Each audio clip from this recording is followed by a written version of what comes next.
It's funny, you know, because I helped another black woman who lost her father. I did a one-on-one with her at BFO.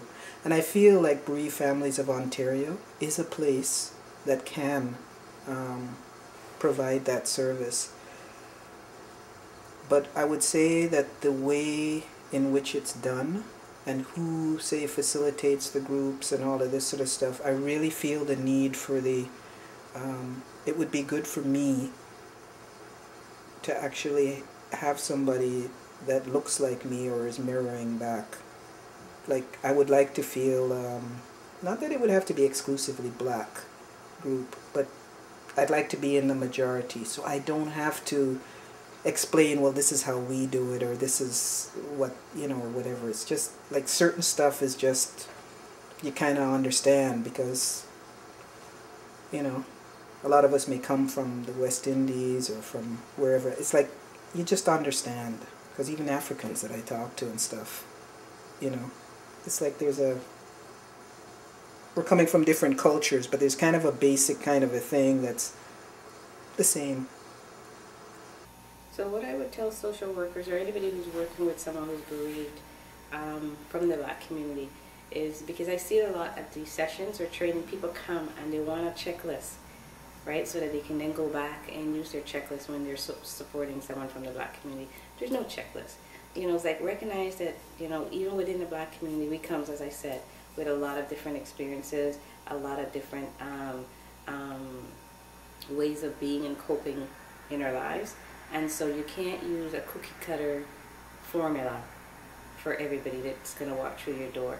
You know, I would say receive the person, check in with the individual and get a little bit about who they are, and really come from a place of wanting to help this individual and not pull, you know, reach for your book of or your checklist that is okay, I need to do this with this person and this with that person and this with that person, because you know you're not gonna really make a difference. The service providers out there needs to know, coming from a mother who had suffered the loss of a child to violence, is that we need to be out there. We need to be active. We need to interact, communicate with our young people. Let them know that they're being loved. Let them know that we are there for them. And everybody needs to look out, because at one time it was a community used to raise a child, not just a parent. And I think we need more of that, looking out for our children in the community and sending out positive messages and giving them the good advice, encouraging them that life is valuable. And first, most of all, they have to be able to respect themselves and respect others. The school makes or sets up like appointments for social workers. Mm-hmm. But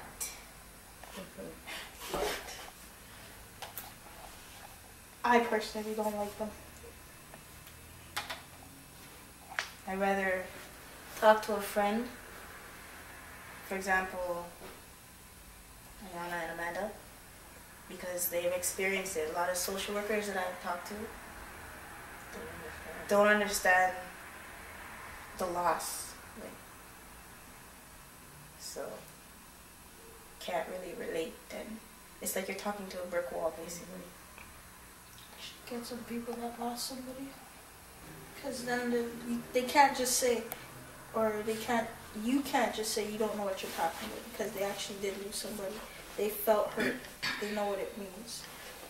It's not they just wake up and they're coming to talk to you and they don't know nothing about it. It makes you feel that you're not alone, like in some situations. I still don't do it. I don't know, it's just give you the space to be a human being, right? And not a human being that is an exact replica of whoever that white person is or whoever it is that's out there, that service provider. I am not you and you are not me. And don't tell me that you know how I feel, because you don't. I feel that it's important for anybody who's doing work, who's interested in working with the black community around grief and healing, needs to know that the people they're working with come with more than the primary loss that might have brought them into that counseling situation. Slavery and the whole experience of being taken from our land and losing our language and our connection to who we were before we got here. Family, language, customs, traditions, the ways of our ancestors, all that is lost to us. And I think that's a big lost piece and a big legacy that we bring forward, and that impacts us in present time. So I think it's important for anybody who's doing this work to know that the person sitting in front of them also comes with that loss that is kind of like ingrained in their DNA, in our DNA. You know, grief work is about taking care of the heart. And if you come in with a checklist, you're taking care of a head. You know, and you know, that person you might feel like at the end of the session they got something or you did some work, but really, did you really attend to their heart in that whatever brief time you had to support them? And how do you take care of someone's heart? You know, you open up yours. So it don't matter what your experience was, but if your intention is in this moment to say, you know what, let me just try to drop, you know, all my conceptualizations and all my theories and whatever I've been taught in school about this is how this community deals with this, and just extend my heart to this individual in this moment. I think they're going to walk away feeling like they got something, and not felt like they were social worked. But before they can even answer, they have to listen to your story, right? Yeah. Listen to what they have to say before you start trying to fix their problem with the stuff you know, like trying to use your knowledge and you're like, okay, this is what I'm going to do for you because you're going through this time. No, you got to listen to what the youth's going through first, you know? Sometimes, like in my old school, where they wanted you to like tell them your stories and stuff, they had you write it down in a journal form, right? And I used to complain, like, why do you guys want to know all this, you know? I don't want to tell you. Why do you guys keep, you know, wanting to know? And then it's like they just keep going. You still don't want to tell them. And then somebody like her goes and talks to them. And then they look at you like, why didn't you want to tell me? I could have helped you, you know? And no, you can't help me. You don't know nothing. There's nothing they can do about it.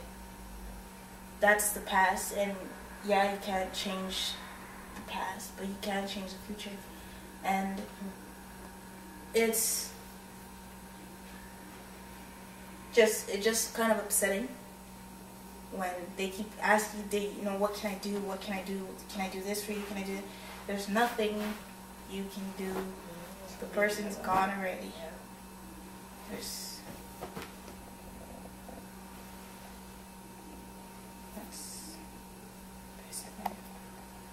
See, okay, you know what I noticed?